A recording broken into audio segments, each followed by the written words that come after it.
मित्रों नमस्कार। मैं प्रतिमा मिश्रा आपका अपने YouTube के चैनल पर स्वागत करती हूँ। आज हम पढ़ेंगे गोविंद पांडे सरस्वती पांडे की वस्तुनिष्ठ पुस्तक से। आज हम देखेंगे हिंदी के प्रमुख सूफी कवियों को और उनकी काव्य कृतियों को। तो शुरू करते हैं हम आज का ये वीडियो। हंसावली की रचना 1370 ईस्वी में हुई थी।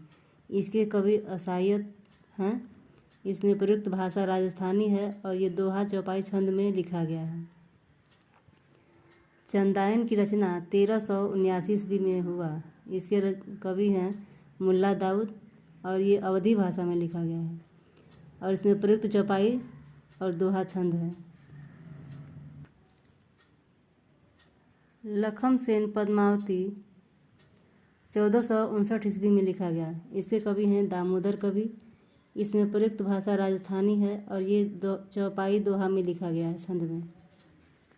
सत्यवती कथा ये 1501 में लिखा गया था। इसके कवि हैं ईश्वर दास और ये अवधी भाषा में लिखा गया है और चौपाई दोहा चौपाई छंद में ये लिखा गया है। अगली रचना है मृगावती। ये 1501 ईस्वी में लिखा गया। इसके कवि कुतुबन हैं और ये अवधी भाषा में लिखा गया दोहा चौपाई छंद में। माधवानल कामकंदला 1527 ईस्वी में गणपति कवि की लिखा हुआ है। ये राजस्थानी भाषा में लिखा गया है। इसमें सिर्फ दोहा छंद प्रयुक्त है। पद्मावत 1540 ईस्वी में लिखा गया। इसके कवि हैं मलिक मोहम्मद जायसी। ये अवधी भाषा की रचना है और दोहा चौपाई छंद में लिखा गया है। मधुमालती ये 1545 ईस्वी में लिखा गया। इसके कवि मंझन हैं और ये अवधी भाषा में लिखा गया है। दोहा चौपाई छंद का प्रयोग हुआ है। माधवानल कामकंदला 1556 में लिखा गया। ये कुशल लाभ की रचना है। राजस्थानी भाषा इसमें प्रयोग किया गया है। चौपाई दोहा छंद में लिखा गया है। प्रेम विलास प्रेमलता की कथा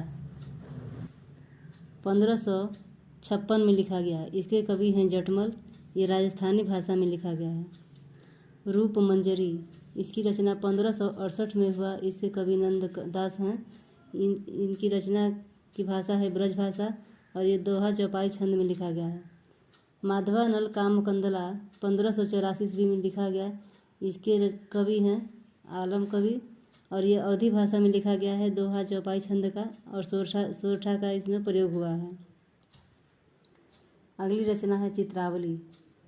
इसकी रचना 1613 ईस्वी में हुआ और इसके कवि उस्मान हैं। अवधी भाषा में लिखा गया है। दोहा चौपाई छंद का प्रयोग किया गया है। अगली रचना हम देखेंगे नल दमयंती। इसकी रचना 1625 ईस्वी में हुआ। इसके कवि हैं नरपति व्यास। इसकी भाषा है अवधी और दोहा चौपाई छंद का प्रयोग हुआ है। हंस जवाहिर 1731 ईस्वी में हुआ। इसके कवि हैं कासिम शाह।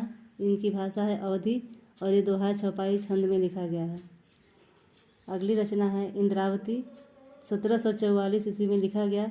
इसके कवि हैं नूर मोहम्मद और ये अवधी भाषा में लिखा गया है। दोहा चौपाई छंद का प्रयोग हुआ है। और अगली रचना है अनुराग बांसुरी। इसकी रचना 1764 ईस्वी में हुई। नूर मोहम्मद का ये लिखा हुआ है। अवधी भाषा का प्रयोग हुआ है और बरवे चौपाई छंद का प्रयोग हुआ है। 17वीं सदी के मध्य संख्या की दृष्टि से सर्वाधिक प्रेमाख्यानकों की रचना जान कवि ने की है। इनकी रचना काल 1612 से लेकर 1664 ईस्वी मानी जाती है। जान कवि ने 78 ग्रंथों की रचना की थी, जिसमें 29 प्रेमाख्यानक हैं और इनमें से प्रमुख हैं। पहला है कथा रत्नावली, दूसरा कथा कनकावती, तीसरा कथा मोहिनी, चौथा है कथा कमलावती, पांचवा है कथा नल दमयंती, छठवां है कथा कलावंती, सातवां है कथा रूप मंजरी। अगली रचना कथा रूप मंजरी है। 8वां कथा पिंजरसा साहिजा देवी देवलहे। अगली रचना कथा कलंदर और 10वां नंबर है ग्रंथ लैले मजनू। जान कवि प्रथम हिंदी कवि हैं जिन्होंने फारसी के लैला मजनू आख्यान को लेकर लैले मजनू काव्य की रचना की। जान कवि को भाषा राजस्थानी प्रभावित ब्रज भाषा है। दामोदर कवि ने अपनी रचना लखन सेन पद्मावती कथा को वीर कथा वीर कथा कहा है। तो मिलते हैं मित्रों अगले वीडियो में। आपको ये वीडियो पसंद आए तो इसको लाइक और सब्सक्राइब कीजिए। धन्यवाद।